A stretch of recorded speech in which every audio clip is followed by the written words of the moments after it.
रंजना कभी ब्रश नहीं करती थी।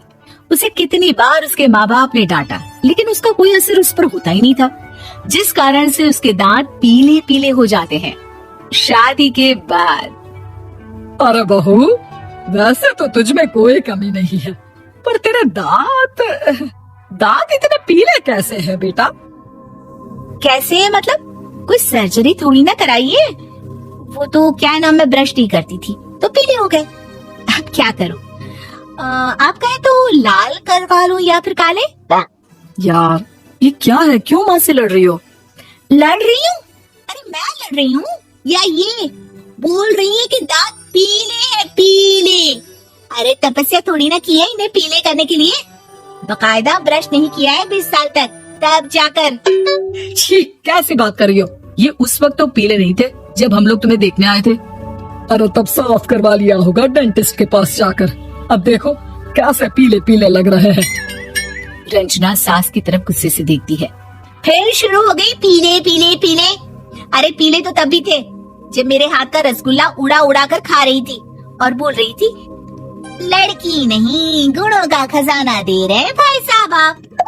खैर, अब वो लोग करते भी तो क्या करते, पीले दांत वाली बहू पल्ले पड़ी थी तो झेलना तो था ही। एक दिन कीर्तन में रंजना गाना गा रही थी। अरे कमला बहन, माँ का द्वार है, यहाँ तो सब शुद्ध होकर आते हैं, फिर अपनी बहू को ब्रश भी नहीं करवाती तुम। दूर से पीले पीले दांत भक्ति में बाधा उत्पन्न कर रहा है। और कोई 2 साल की बच्ची थोड़ी ना लेकर आई हूँ मैं बहू बनाकर, अच्छी खासी लड़की है। अरे कैसे करवाऊं ब्रश, ये तो उसे खुद करना चाहिए ना। अब माँ बाप तो इसके जैसे तैसे निपटा दिए, ये नहीं सोचा कि सास कैसे संभालेगी। सास बहू को लेकर घर आ जाती है, लेकिन सोच लेती है कि आप इसे लेकर कहीं नहीं जाएगी। अगले रोज बहू कहती है, अरे क्या हो गया, मंदिर नहीं जाना क्या? कीर्तन का वक्त हो रहा है। मेरी मधुर वाणी से कान्हा जी जागते हैं और सोते हैं। आप तो जानती है ना उनकी भक्ति में कितना मन लगता है मेरा। वो क्या है ना, तबीयत ठीक नहीं लग रही है मेरी, आराम करूंगी मैं। तबीयत ठीक नहीं लग रही?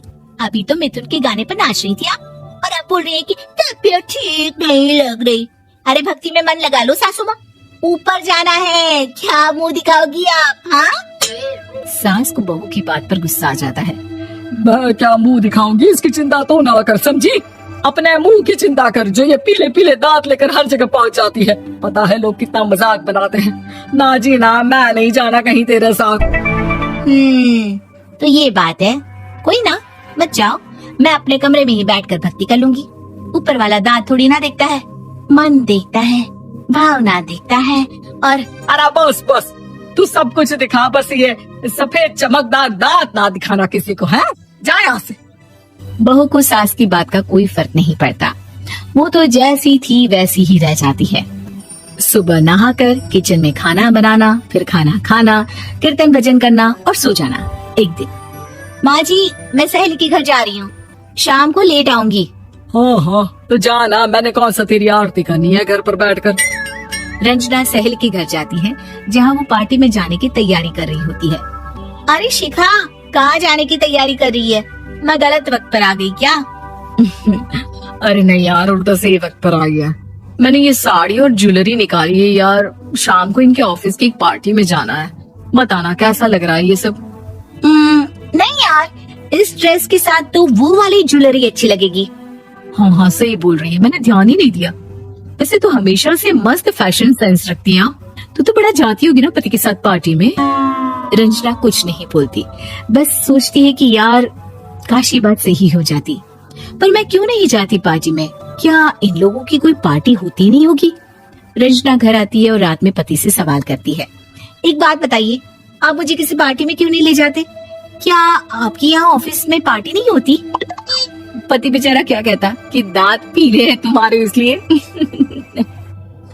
अरे कोई पार्टी होती नहीं हम लोगों के ऑफिस में, तो कहाँ से लेकर जाऊं? और मार्केट, मॉल, कहीं वीकेंड घूमना, कहीं तो। अरे यार, सारे हफ्ते में एक छुट्टी मिलती है, तो सोचता हूँ कि आराम ही कर लूं। क्यों? रंजना मन मार के रह जाती है। पहले कभी सास के साथ मंदिर जाया करती थी, लेकिन वो भी सास ने ले जाना बंद कर दिया। घर बैठी बैठी रंजना बोर हो जाती है। तभी उसे आइडिया आता है और वो मायके जाने का सोचती है। सासू माँ 2 दिनों के लिए मम्मी के घर जा रही हूँ। अच्छा अच्छा ठीक है, आराम से जा। और हाँ, माँ से कुछ अच्छी आदत सीख कर आना कि कैसे शरीर के हर भाग की तरह दांतों की सफाई भी जरूरी होती है, समझी? शुरू हो गई ना आप। वो लोग आपकी तरह नहीं है कि छोटी छोटी बात का बतंगड़ बना दे। उन लोगों के लिए मैं मायने रखती हूँ, ना कि मेरे पीले पीले दांत। रंजना माँ को बिना बताए उन लोगों को सरप्राइज देती है, लेकिन जैसे ही वो दरवाजे पर पहुंचती है, अंदर देखती है कि घर वाले कहीं जा रहे होते हैं। अब माँ, काश रंजना दीदी के दांतों वाली प्रॉब्लम नहीं होती तो वो भी हम लोगों के साथ चलती ना बुआ जी की बेटी की शादी में। हाँ बेटा, लेकिन अब उसे कौन समझाए कि उसको उसके पीले दांत नहीं दिखते, लेकिन उसके आसपास के लोगों को कितना एम्बैरेसिंग फील कराते हैं। मुझे तो कितनी बार उसके स्कूल की टीचर ने शिकायत की कि उसके साथ कोई लड़की बैठना भी नहीं चाहती, और ना ही कॉलेज में कोई उससे बात करना चाहता था। लेकिन पता नहीं क्यों उसे ये बात समझ में ही नहीं आती। कोई कमी नहीं है उस लड़की में, बस यही कि दांत पीले हैं। वो तो भला हो जीजा जी और उनकी माँ का, जो दीदी को जैसी है वैसे ही रखा हुआ है। रंजना को अपने घर वालों की बात सुनकर बहुत दुख होता है। वो सोचती है कि वो क्या करे, लेकिन फिर वो सीधा डेंटिस्ट के पास जाती है, अपने दांत चमकाती है और कसम खाती है कि वो रोज ब्रश करेगी। और क्या हो गया, तुम तो 2 दिनों के लिए गई थी ना। पर कोई ना, अच्छा है, चलो आ गई तो। रंजना सास के सामने आकर खड़ी हो जाती है और पूरी स्माइल करती है, उसके चमकदार दांतों को दिखाती हुई। हैं? चले मंदिर। माँ मुझे माफ कर दीजिए, मैंने आप लोगों को बहुत एम्बैरेसिंग फील करवाया। मैं आज से रोज ब्रश करूंगी।